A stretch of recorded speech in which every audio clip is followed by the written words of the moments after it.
আসসালামু আলাইকুম ভিউয়ার্স, আমি সুমাইয়া হাসান। আপনাদের সবাইকে স্বাগত জানাচ্ছি নতুন আরেকটি দিনের আরেকটি ব্লগ দেখার জন্য। আশা করছি যে যেখান থেকে আমার আজকের ভিডিওটি দেখছেন সবাই আল্লাহর রহমতে ভালো আছেন, সুস্থ আছেন। আমরাও আলহামদুলিল্লাহ আল্লাহর রহমতে বেশ ভালো আছি। আপনাদের অনেক দিনের অপেক্ষা করানোর পর আজকে ফাইনালি বাবুকে নিয়ে ভিডিও আপলোড দিচ্ছি। গত ভিডিওতে অনেক আপুরাই এত কমেন্ট করেছেন, বাবু সম্পর্কে অনেক প্রশ্ন করেছেন। তো চেষ্টা করেছি আজকের ভিডিওতে আপনাদের সব প্রশ্নের উত্তর দিতে, সেই সাথে আমার হসপিটালে যাওয়া থেকে শুরু করে বাবুকে নিয়ে বাসায় আসা পর্যন্ত ছোট ছোট কিছু ক্লিপস নিয়ে ভিডিওটি সাজাতে। তো এই ভিডিওটা ছিল হচ্ছে আমি যেদিন হসপিটালে যাব তার আগের দিনের। তো ওই দিন আমি লাস্ট চেকআপে যাব। চেকআপে যাওয়ার আগে এখানে পিকুকে দেখেন বেলকনিতে সে বসে আছে। তো পিকুকে নিয়ে আমার অনেক বেশি টেনশন হচ্ছিল।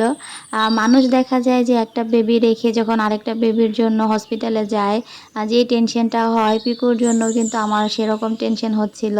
কারণ যেহেতু আপনাদের ভাইয়া দেশে নেই, তো ও পুরোটাই আমার উপর ডিপেন্ডেন্ট। যদিও আমার শ্বশুর শাশুড়ি পিকুকে অনেক বেশি ভালোবাসে, তারপরও দেখা যাবে যে ওর পটি পরিষ্কার করা, টাইম মতো খাবার দেয়া, ওকে দেখে শুনে রাখা, এই কাজগুলো আসলে আমি যেরকমভাবে করতাম তারা হয়তো বা ওরকমভাবে করতে পারবে না। আর আমার ননদ থাকলে অবশ্য কোনো টেনশন ছিল না, কিন্তু আমার ননদও তো আমার সঙ্গে হসপিটালে থাকবে, তাই কিছু করার নেই, পিকুকে একা রেখেই যেতে হচ্ছে।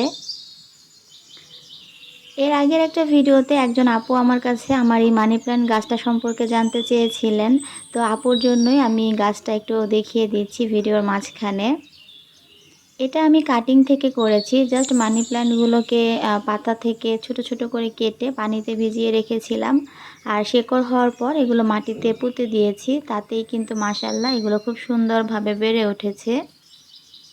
এটাতে আমি সেরকম কোনো যত্ন নিতে পারি না, শুধুমাত্র পানিটাই দেয়া হয়। আর মাঝে মধ্যে চাল ধোয়া ডাল ধোয়া পানিটা দেই। আমি যেহেতু আপাতত অসুস্থ, এই কারণে গাছের তেমন যত্ন নেওয়া হয় না, শুধু রেগুলার পানি দিচ্ছি, এর বেশি আর কিছুই করা হচ্ছে না।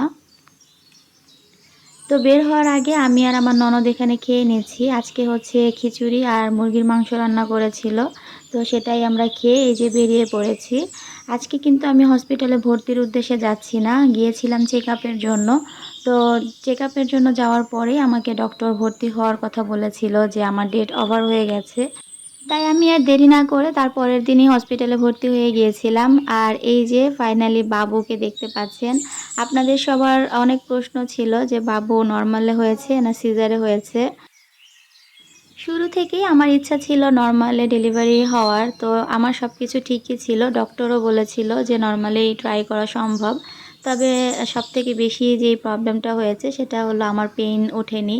তো যেহেতু বর্তমান সময়ে এটা একটা কমন প্রবলেম, বেশিরভাগ মানুষেরই দেখা যায় যে লিভার পেইনটা হয় না, তো এই কারণে দেখা যায় বাধ্য হয়ে সিজার করতে হয়।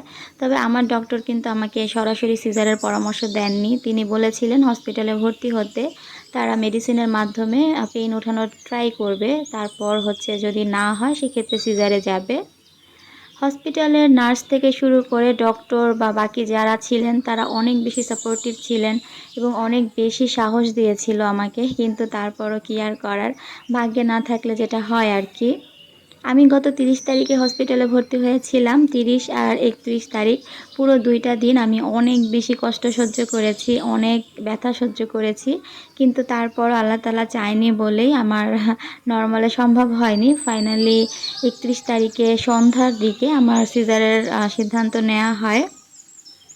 আর অবশেষে সিজারের মাধ্যমেই বাবু হয়েছে। তো যে আপুরা প্রশ্ন করেছিলেন, আশা করছি আজকের ভিডিওটি দেখলে তারা ক্লিয়ার হয়ে যাবেন। আরও একটা প্রশ্ন ছিল ছেলে বাবু হয়েছে না মেয়ে বাবু হয়েছে। এটা কিন্তু আমি অনেক আগেই ক্লিয়ার করেছিলাম যে আমার ছেলে বাবু হবে। আলট্রাতে যখন ডক্টর বলেছিল তখনই শেয়ার করেছিলাম। তো তারপরও যেহেতু সবাই প্রশ্ন করছেন, তাই আজকে আবারও বলে দিচ্ছি, আলহামদুলিল্লাহ আমার ফুটফুটে একটা ছেলে সন্তান হয়েছে। সবাই আমার সন্তানের জন্য দোয়া করবেন। আর আপুরা তো বাবুকে দেখতে চাইছেন, তবে খুবই দুঃখিত যে আমি বাবুর কোনো ছবি বা বাবুকে ভিডিওতে শেয়ার করতে পারছি না, কারণ আপনাদের ভাইয়ার একেবারেই নিষেধ আছে ওকে ভিডিওতে দেখানো। বা সোশ্যাল মিডিয়াতে ওর কোনো ছবি পোস্ট করা। এই কারণে আমি কিন্তু ইচ্ছা থাকলেও আপনাদেরকে দেখাতে পারছি না। তো আমার যে সকল আপুরা বারবার কমেন্টে বাবুকে দেখতে চাইছিলেন, তাদের কাছে আমি খুবই সরি চেয়ে নিচ্ছি। এই যে ভিডিওটা দেখতে পাচ্ছেন, এটা হচ্ছে আমি বাসায় চলে আসার পর, মানে আমার ডেলিভারির পর তো 3 দিন হসপিটালে ছিলাম। 3 দিন হসপিটালে থাকার পর যখন বাসায় এসেছি, তারপরের ভিডিও হচ্ছে এইটা। তো হসপিটালে থাকাকালীন সময় আমি যেহেতু বাবুর কাছে ছিলাম না, তো বাবুকে সারা রাতে খাওয়ানোর জন্য একটা ফর্মুলা মিল্ক কেনা হয়েছিল। একদমই ছোট একটা কেনা হয়েছিল, কারণ এটা পরবর্তীতে লাগবে কি লাগবে না সেটা তো আর আমরা জানি না, তাই ছোট দেখে নিয়েছিলাম। তবে এটা আসলে কোনো কাজেই আসেনি। বাবুকে রাতের বেলা সেরকমভাবে খাওয়াতে পারেনি ওরা কেউ। আর তারপরেও আলহামদুলিল্লাহ এটার আর কোনো প্রয়োজন হয়নি। তো কি আর করার, যেহেতু পুরো দুধটা এইভাবে রয়ে গেছে, তাই এটাকে আমি একটু ভালো করে প্যাকেট করে রেখে দিচ্ছি। আর সেই সাথে বাবুর জন্য একটা প্যাম্পাস কেনা হয়েছিল ছোট দেখে, কারণ বাবুকে নিয়ে এর মধ্যে হসপিটালে যেতে হবে, এই কারণে এটা আনা হয়েছে। সেই সাথে বাবু হবার পর তার চাচারা, মানে আপনাদের ভাইয়ার কিছু ফ্রেন্ড হসপিটালে এসেছিল। তো সেই ভাইয়ারা বাবুর জন্য কিছু গিফট নিয়ে এসেছিল, অনেক কিছুই এনেছে টুকটাক। তো সব কিছু আর এখানে নেই, এখানে যেই জিনিসগুলো আছে সেগুলো একটু দেখাচ্ছি। ফিডারটাও যেহেতু আর কাজে লাগবে না, তো আমি ফিডারটাও আপাতত প্যাকেট করে রেখে দিচ্ছি। পরবর্তীতে যদি দরকার হয় সেক্ষেত্রে আবার বের করে নিব। তো মোটামুটি এই জায়গাটা দেখতেই পাচ্ছেন, ছোটোখাটো একটা হসপিটাল হয়ে গেছে। মানে যত ওষুধপত্র কাগজপত্র যা আছে সব আমি এখানে এনেই রেখেছিলাম।